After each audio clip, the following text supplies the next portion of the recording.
Afternoon to you. Thank you for agreeing to join us at short notice. What has Carl Niehaus done wrong? Stephen, I'm not sure if you are able to hear me. We can, Pule. Yes, go ahead.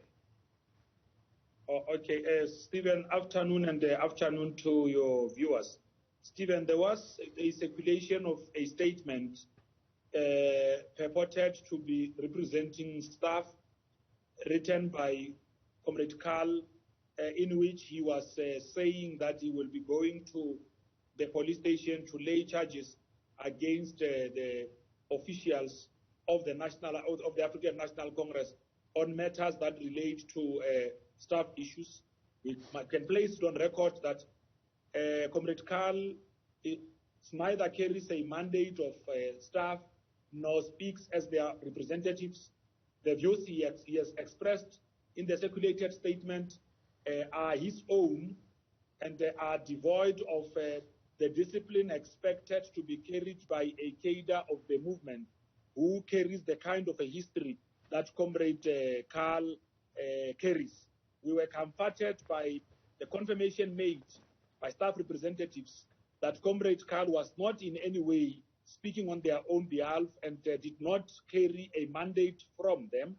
There was expectation that action would be taken by the relevant structures of our own employees. In this instance, the internal structure led by our own general manager, Comrade Philip Peter, who is charged with managing the day-to-day affairs of Newzroom. She has since written a letter to Comrade Carl, putting an ultimatum of 4 o'clock so that you could have given reasons or rather retracted the statement that was in circulation. Failure to do so, the relevant policy undertakings of our own HR would then be implemented. In this instance, consideration of a dismissal would then be effected. So, do you know at this stage, and I realize this is all moving very quickly, Pule, do you know at this stage if he's given that letter, if he's given those reasons why he should not be fired? Well, because it's an internal matter that our capable general manager is handling, I wouldn't be aware, because at 4 o'clock I was already with you here at the station. No. So we will get feedback, and once we have received that feedback, if the feedback warrants that we should come back and communicate to the public, we would do so. But also, Stephen, we have got a lot of things to really be communicating to the public about. We are not going to make Carl Niehaus the permanent story of the African National Congress. We are facing local government elections. What puzzled us is that these same actions are the same actions that one party that thought that the only way it could increase its chances at the polls now in November was to try and attempt to liquidate the African National Congress. We were quite impressed and inspired by the courage of our own staff members who had really went on record to state that the Democratic Alliance must stay away from internal affairs of the African National Congress, because such is nothing but sheer opportunism. When they have got their own problems to deal with, they have been struggling to attend to racial issues engulfing the party, dealing with an exodus of many of their African leaders, including the former leader of the Democratic Alliance, who have left the party en masse. In these elections, they are having to stand for these elections with one of their previous own that they have previously paraded as a mayor candidate for Johannesburg. So they should really be focused on that and be worried that they will actually be contesting against themselves in these local government elections. Well, Pule, I mean, I don't know if I'd necessarily talk about people who've defected from one party, because people have defected from the ANC in the past. I don't represent the Democratic Alliance, of course, but I imagine their response would be at least they can pay their workers. Their response should be? Their response would be at least they can pay their workers. The point I'm making is that you say... We don't even know, Stephen, unless you have seen their payroll. I don't think you know the affairs of other political parties. So to save yourself as a journalist, don't speak about them, because you don't know what we know. You also don't know whether they pay their workers or not. The ANC is the only organization that openly speaks about the plight of its own employees. All these other political parties, you don't even know how many people they employ, whether they pay those people or not. The ANC is really not interested in the internal affairs of other parties. We are running our own organization. When we employ people in the African National Congress, we do not loud hail and call the rest of South Africa's people to come and apply for jobs. Many came in as volunteers, and they are now on the payroll of the African National Congress, and we must thank them for the time and commitment that they've given to the organization over the years that they've been part of our movement. And I can tell you, Stephen, that where there are internal issues, we always make sure that there are platforms to be able to communicate to them.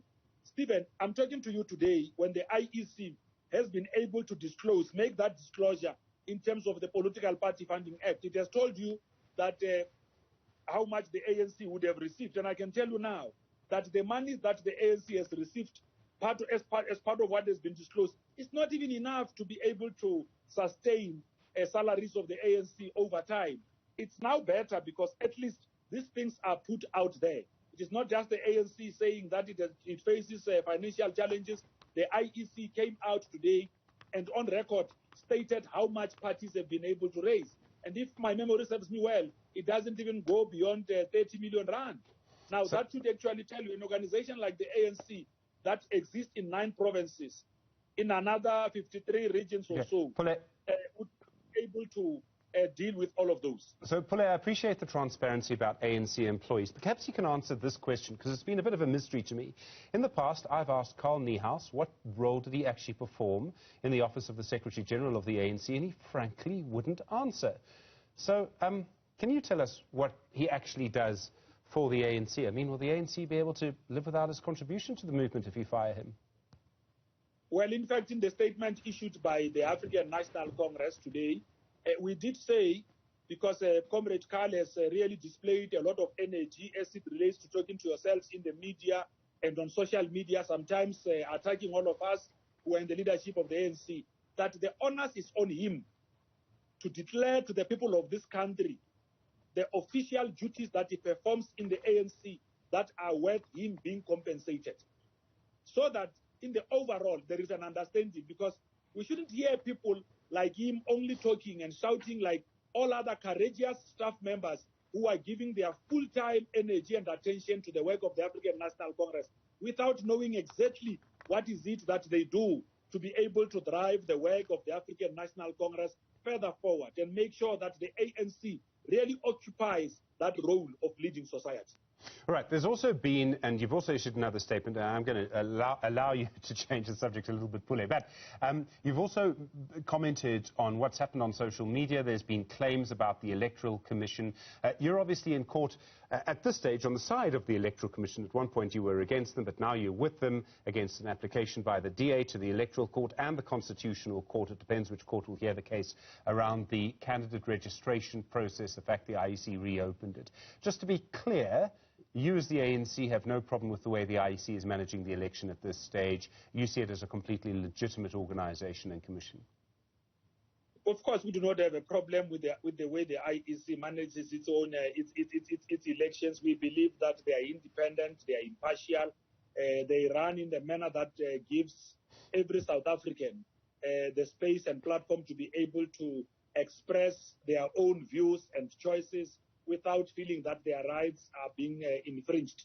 We have participated in elections since 1995 at the dawn of democracy.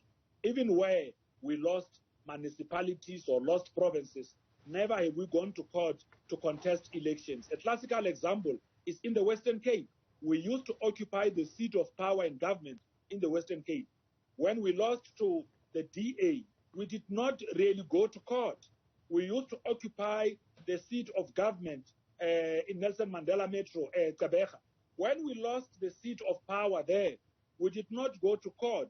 We have lost many other wards. Well, there are other parties that have joined the space, you know, and we have not contested when those parties have won elections in those wards that the ANC would have previously governed, because South Africa is a... I do want to give you time to speak, and I appreciate all of what you've said is true, except for the example of Tshwane, where the Gauteng provincial government, which is governed by the ANC, eventually took over from the Democratic Alliance, the DA government in Swane, and then the Supreme Court of Appeal told you to overturn that.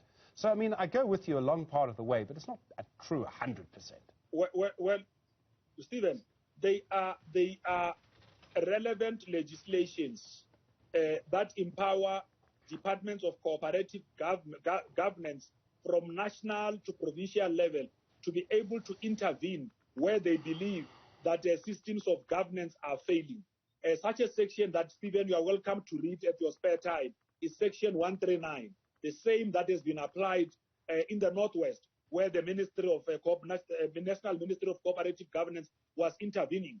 When the service delivery was failing in Tshwane, under the coalition government of the DA and the EFF, the Department of Cooperative Governance, which carries the mandatory responsibility as enshrined in the Constitution, had to act in the manner that it does. Stephen, the government of the ANC is not going to fail to act when our people are not being given services, because that will be understood or misconstrued to be the... Can I just finish my point, Stephen? Because sure, you are cutting me when I'm also trying to educate your viewers and many others who might not know that this intervention is not being done to micromanage municipalities or take away power or seize power through other means. No, we have done it to ANC administrations. Why is it a problem when it is done to administrations of opposition parties? Well, there are many municipalities that have been disbanded in the Northwest, and these are ANC-led municipalities. Why are there no concerns that the ANC is removing itself from power? So, Stephen, I think the point you are raising is quite irrelevant when it comes to this one, because the government of the Gauteng acted as per what is legislated. Please, Stephen, can we really deal with the impartiality of the IEC, the role that they are expected to perform in making sure that elections are free and fair, and that all of us, political parties, including yourselves in the media, must assist, uphold their own independence? Pule, it really is not and was not my intention to fight with you or to argue with you or engage with you in this way. We're not sure, fighting, Stephen. But you and I will never fight, not at any given day. If there is something I know which you may not be aware of, it is my duty, Stephen, to share it with you. In the same way that if there is something you know which I might not know, I must patiently receive. Sure. I mean, and I appreciate that, Pule. We've always had good engagement, sometimes robust, but always honest engagement. Anyway, I'm going to leave it there. There's a Supreme Court of Appeal in the Tshwane matter. I appreciate what you said about the other municipalities, and I appreciate the fact that you came on to share with us what you are able to share about Carl Niehaus. I know that there will be developments in that story and developments in the election. And Pule, I'm sure that you and I, while we're not allowed to shake hands at the moment, will be speaking fairly often in the run-up to the local government election. So thank you very much indeed for your time on Newsfeed. Shake hands, which one is Pule Mabe, thank you very much indeed. We can go and read judgments together too one day. Well.